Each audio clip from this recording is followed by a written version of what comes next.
Alright, so I finally got all the parts and stuff I've been waiting for. I got the new piston. I'm using the same, whatever that rod in there is called, the pivot arm there. I put all my rings on and attached it with those lock things there.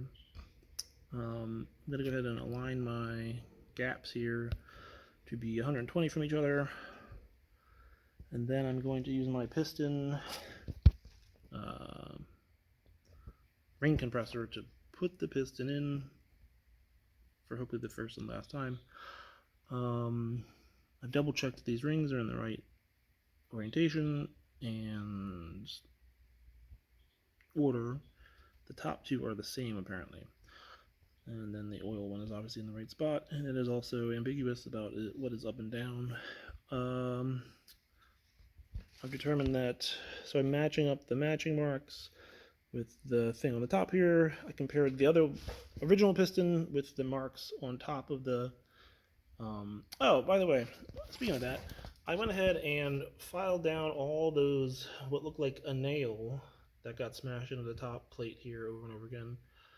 But I used those marks matched up with the piston marks to determine that this goes towards the flywheel.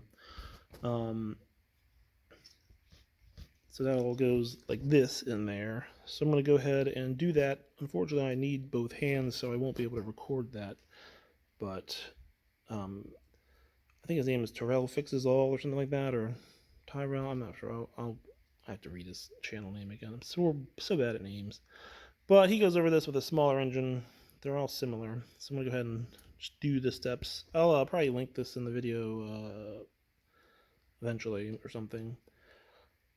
The person I'm referring to. But let me go ahead and do this and show you the final results, I guess, here. Alright, it's all loaded in. This thing worked beautifully. It's in there now. Now I have to rotate the engine and bring it up into the crankshaft journal, I guess it's called. So I'm going to go ahead and do that. Yeah, that went in there great. I think it's pretty squared up. It looks like it's shifted a little bit, so hopefully I can twist it from below a little bit. But yeah, here I go. All right, there it is. It's in there. I'm going to go ahead and get it finger tight and make sure everything moves without colliding. Because it's a little. This one's pretty symmetrical, this oil dipper, but I've seen ones that aren't, so I just saw that it's recommended to give it 1 or 2 turns before, you know, cleaning it up for the hopefully final time. So we're going to go ahead and do that. And I can see now that the oil dipper can only go one place because otherwise it's going to impact the entire crankshaft. And this engine is quite unbalanced, I tell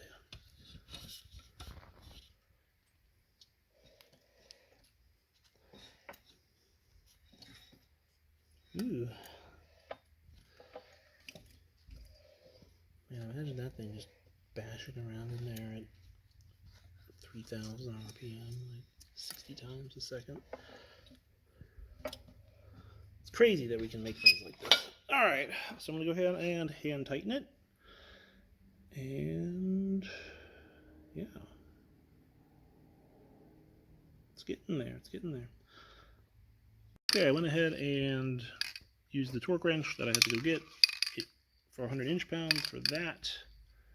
I went and got it, and I torqued it, and it's in there.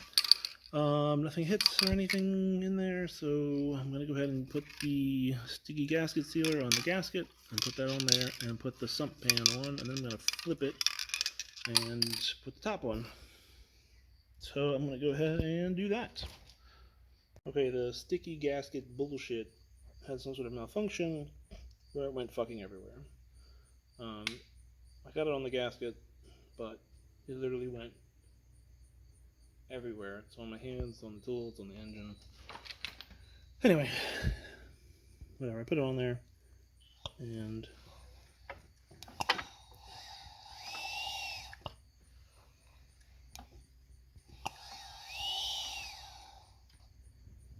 really sure it's making that sound. Is it this? Some kind of breather valve or something?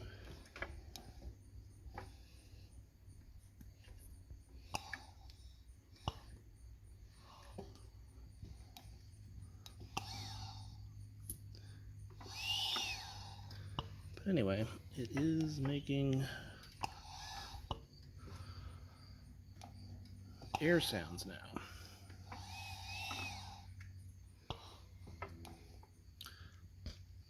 So that's pretty cool.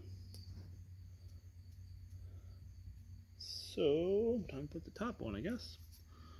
Probably don't want to turn that too many times. So let's see here. I want that down. I want this somewhere in the middle. I want the valves closed. All right, I'm gonna go ahead and put it on the top because I'll clean this crap off first. All right, I went ahead and just threw it back on the chassis for now, since the battery and the solenoid and clapper here, or the solenoid relay, I guess. Put the carb back on. I just put this NTP pipe on there for now. As the exhaust, it's gonna be loud, right? The magneto's back, the starter's back. I'll have to put the grounding wire back on. Carb is on. The breather tube is attached. Spark plug's on. Everything's tightened down to spec. Even the flywheel is as tight as I could make that nut, and then it has this lock nut, so you know, I guess that's probably gonna be fine.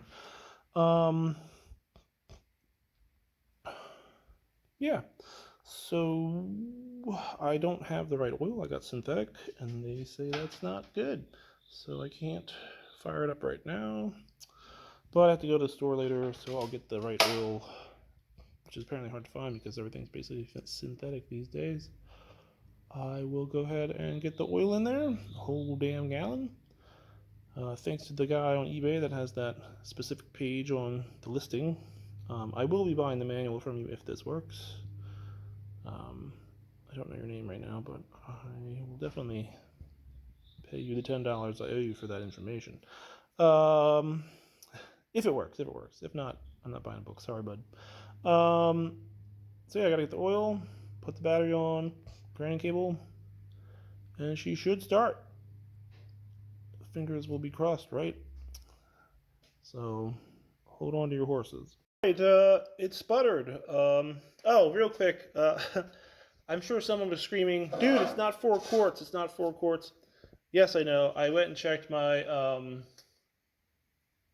my units of measure because I always mess them up, which is why I ended up with a foot-pounds wrench instead of a inch-pounds like I needed.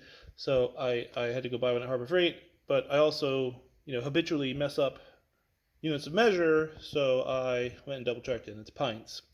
But it sputtered a little bit, so, there's a correct amount in there. It's 4 pints, and it fills up to that fill cap down there, which makes a lot more sense, right? So I got this little throttle pull cable over here that's just a piece of wire, and then I got this Romex for the...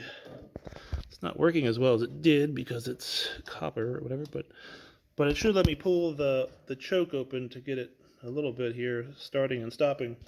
So let's go ahead and give it a shot. Oh, the battery's not... Okay. Well, give me a second. All right, the battery's connected now, so let's try it.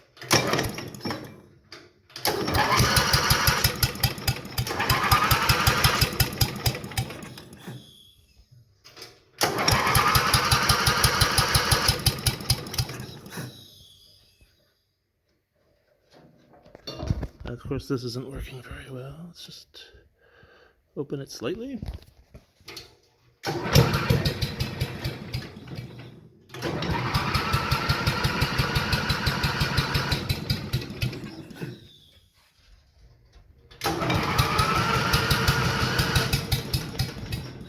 I can't record it, unfortunately.